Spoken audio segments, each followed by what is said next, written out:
जय हिंद दोस्तों, आज हम बात करेंगे यूपी ट्रेनिंग में अवकाश के बारे में कि आपको कितना अवकाश मिल सकता है, पूरे ट्रेनिंग पीरियड में कितना अवकाश मिलेगा और सामूहिक अवकाश कितना मिलेगा।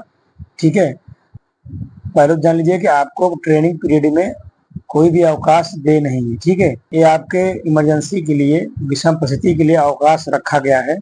इसमें 6 दिवस आकस्मिक अवकाश है और 6 दिवस सार्वजनिक अवकाश है, मतलब सामूहिक अवकाश। ठीक है, जो 6 दिवस आकस्मिक अवकाश है, ये बहुत इमरजेंसी, जिस अभ्यर्थी को, जिस रिक्रूटर अच्छी को बहुत इमरजेंसी होगा घर पे या जो भी समस्या कुछ हो सकती है, उसके लिए 6 दिवस अवकाश है। 6 दिवस से ऊपर नहीं मिलेगा। ठीक है, पूरे ट्रेनिंग पीरियड में 6 दिवस से ऊपर नहीं मिलेगा।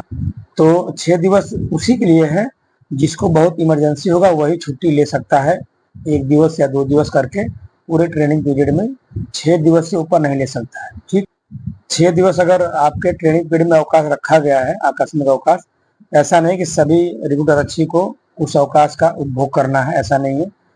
इसमें इमरजेंसी के लिए रखा गया है। ठीक है, अगर कोई इमरजेंसी पड़ती है उसमें आप अपने अवकाश को ले सकते हैं। ठीक, नहीं तो ट्रेनिंग पीरियड में कोई अवकाश दे नहीं है।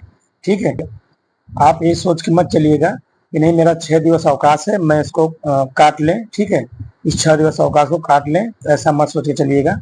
ठीक, ये 6 दिवस अवकाश आपकी इमरजेंसी के लिए है, इसको ध्यान रखिएगा। दूसरा, 6 दिवस का जो सामूहिक अवकाश है, सार्वजनिक अवकाश है, इसमें आपको 6 दिवस पूरे ट्रेनिंग पीरियड में 2 बार मिल सकते हैं और 1 बार मिल सकते हैं। ठीक है, ट्रेनिंग सेंटर के ऊपर है। ठीक, आपके ट्रेनिंग पीरियड में होली का त्यौहार भी है और दीपावली का त्यौहार भी है, तो हो सकता है कि त्यौहार पे ही आपको अवकाश मिल जाए। दीपावली पर तो मिल सकता है, लेकिन होली पे संभव नहीं है, क्योंकि होली पे आपकी ड्यूटी लग जाती है। ठीक है, ड्यूटियां लग जाती हैं, इसलिए अवकाश नहीं मिल पाता है। लेकिन अगर नहीं लगी तो मिल जाएगा अवकाश आपको, सामूहिक अवकाश। ठीक, तो सामूहिक अवकाश 3 कार्य दिवस मिलेगा। इसमें बस वही आपका जो सेकेंड सैटरडे, संडे या कोई सरकारी छुट्टी हो, उसको जोड़ दिया जाएगा। ठीक है, उसको जोड़ के मिलेगा, तो वही आपका 3 से 6 दिन या 5 दिन या 4 दिन या 7 दिन भी हो सकता है, जितना मिल जाए, जितना जुड़ जाए। ठीक है, जिस डेट में आपको छुट्टी मिलेगी सामूहिक, उस समय जो छुट्टियां पड़ेंगी, ठीक है, उसको जोड़ करके जो भी आपका छुट्टी हो जाएगा, 6-7 दिवस, 5 दिवस, जो भी, उसको जोड़ करके तो वही आपको छुट्टी मिलेगी, सामूहिक अवकाश। और ये ट्रेनिंग सेंटर जो है, ट्रेनिंग सेंटरों के जो वहाँ के जो अधिकारी हैं, उनके ऊपर भी है। आपको छुट्टी जो 6 दिवस आकस्मिक अवकाश है, उससे ज़्यादा भी मिल सकती है, वो अब उनके ऊपर है। वहाँ से अगर मिल जाए तो ठीक है, जो लिखा पढ़ी में है, जो निर्देश है, जो बुकलेट है, जो इसमें छुट्टी आपका दर्शाया गया है, उसमें केवल 6 दिवस ही आपको दे है। ठीक है, इससे ऊपर नहीं है। और सामूहिक अवकाश आप समझ ही गए होंगे, सामूहिक अवकाश 3 कार्य दिवस ही आपको मिलेगा, लेकिन उसमें जो सरकारी छुट्टियां उसमें जोड़ करके आपको 6 दिवस, 5 दिवस, 6 जो जितना आएगा उतना मिल जाएगा। ये सामूहिक अवकाश आपको 2 बार में भी मिल सकता है, या तो एक ही बार मिले। हो सकता है कहीं कहीं ट्रेनिंग सेंटर पर 2 बार मिल जाए और कहीं 1 बार ही मिले। ठीक है, लेकिन मिलेगी 1 बार जरूर। ठीक है, मीडियम ब्रेक, मीडियम ब्रेक भी कहते हैं। तो आपका ये दीपावली आएगी तो हो सकता है आपको दीपावली मिल जाए, या तो फिर होली पर तो कम संभावना रहती है, क्योंकि होली के त्यौहार पे ड्यूटी लग जाती है। आप ट्रेनिंग कर रहे हैं तब भी आपकी ड्यूटी लग जाएगी। ठीक है, तो वहाँ उस टाइम नहीं मिल पाती है, या तो अन्य किसी दिन, संडे हो या सैटरडे हो, ये जोड़ करके आपको सामूहिक अवकाश मिल जाए। ठीक, और आप लोग एक चीज़ और ध्यान दीजिएगा, इसमें जैसे चिकित्सक, कोई आपको दिक्कत हो गई, आप बीमार हो गए, ज़्यादा दिक्कत हो गई है, तो चिकित्सा अधिकारी द्वारा जो विश्राम, जैसे जो रेस्ट दिया जाता है आपको, जितने दिन आप रेस्ट करेंगे उतने दिन आपका जो रेस्ट है वो आपके 6 दिवस जो आकस्मिक अवकाश आपको दे है उसमें ऐड होगा। ठीक है, उसी में जुड़ जाएगा। जितना दिन आप रेस्ट करेंगे उतना दिन आपका अवकाश उसमें जुड़ जाएगा। इसको ध्यान रखिएगा कि ज़्यादा दिक्कत हो तभी रेस्ट लीजिएगा। अगर आप कर सकते हैं ट्रेनिंग, काम चल जाए, तो रेस्ट मत लीजिएगा, क्योंकि आपका अवकाश बर्बाद होगा। पूरे 9 महीने तक आपको ट्रेनिंग करना है। मान लीजिए कोई इमरजेंसी पड़ती है तो पहले ही अवकाश, अगर अवकाश आपका बर्बाद हो गया तो आप घर नहीं जा पाएंगे। ठीक है, तो आपको अपनी छुट्टी बर्बाद नहीं करनी है, बहुत इमरजेंसी हो तभी लेनी है। पूरे 9 महीना बीत जा रहे, अगर इमरजेंसी नहीं पड़ रही है तो कोई जरूरत नहीं छुट्टी जाने की। ठीक है, जब आपको दिक्कत हो तभी जाइए। ठीक, और जो आपकी समस्या हो, छुट्टी जाने की सही समस्या हो, तभी छुट्टी चाहिए, ठीक है। और अगर आप आकस्मिक अवकाश गए हैं, अगर आप अवकाश गए हैं घर पे, किसी विशेष परिस्थिति में आपको दिक्कत है, आप गैरहाजिर हो गए, अनुपस्थित हो गए हैं 21 दिवस के अंदर अगर आप आमद करा लेते हैं वापस, 21 दिवस का जो आपका पाठ्यक्रम है जो नहीं पढ़ पाए हैं, उसको पढ़ा करके आपको जो आरटीसी की जो परीक्षा होती है उसमें सम्मिलित कर लिया जाएगा, ठीक है।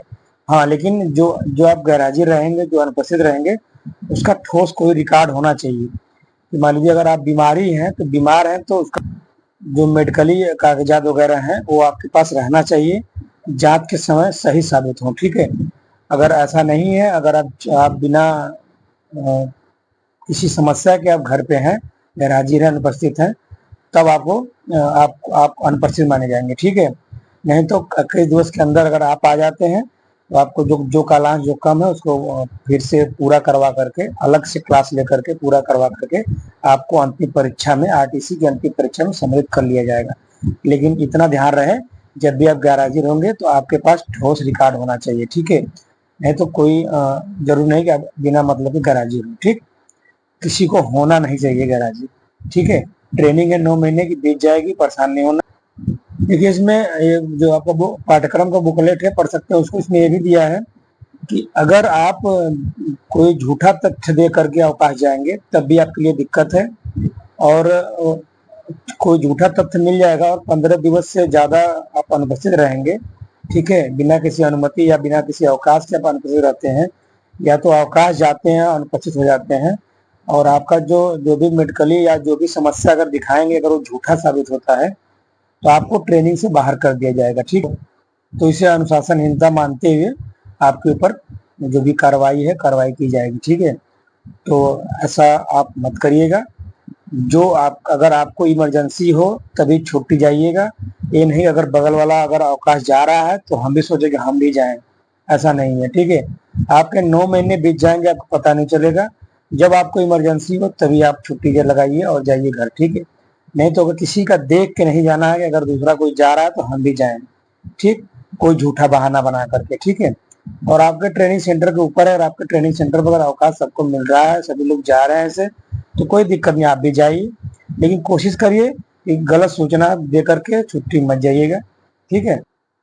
और जो आपको सामूहिक अवकाश मिलेगा, जो 3 कार्य दिवस का जो सामूहिक अवकाश मिलेगा, ये अवकाश जो आपका 6 दिवस आकस्मिक अवकाश है उसमें जुड़ेगा नहीं, ठीक है, ये अलग है। सामूहिक अवकाश अलग है और जो आपका आकस्मिक अवकाश है वो अलग है, इसको जानते रहिएगा, ठीक है। और दूसरी बात, अगर आपको ट्रेनिंग पीरियड में अगर चोट लग जाती है, आपका कुछ फ्रैक्चर हो जाता है, दिक्कत ज्यादा हो जाती है, तो अगर आप 30 दिवस तक बाह्य प्रशिक्षण में यानी आउटडोर का जो प्रशिक्षण हो रहा है उसमें नहीं जाते हैं तो आपको अनुपस्थित नहीं माना जाएगा, ठीक है। आपको ठीक होने के बाद जो बाह्य प्रशिक्षण का जो कालांश है पूरा करा करके आपकी ट्रेनिंग कराई जाएगी, ठीक है।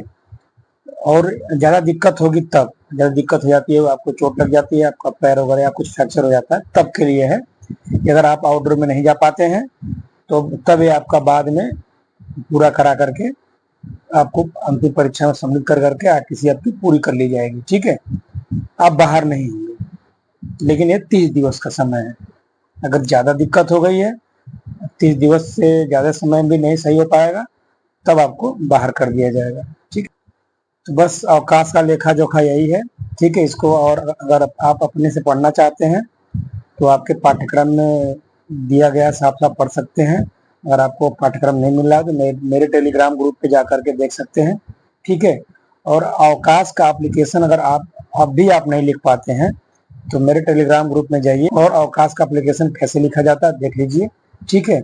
वैसे लिखिए, अच्छा लगेगा, ठीक है।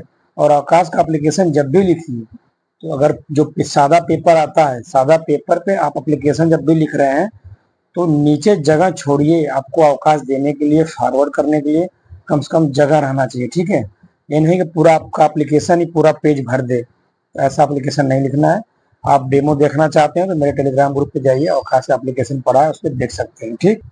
तो आज के लिए इतना ही, मिलते हैं अगली वीडियो में ऐसी ही एक सही और अच्छी जानकारी के साथ। तब तक के लिए जय।